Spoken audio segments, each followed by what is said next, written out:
இறைவனிடம் கையேந்துங்கள், அவன் இல்லை என்று சொல்லுவதில்லை. பொறுமையுடன் கேட்டு பாருங்கள், அவன் பொக்கிஷத்தை மூடுவதில்லை. இறைவனிடம் கையேந்துங்கள், அவன் இல்லை என்று சொல்லுவதில்லை.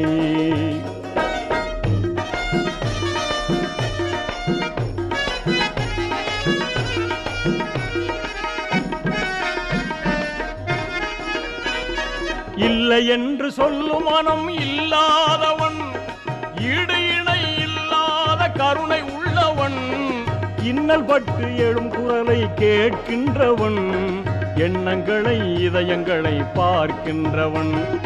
இறைவனிடம் கையேந்துங்கள், அவன் இல்லை என்று சொல்லுவதில்லை.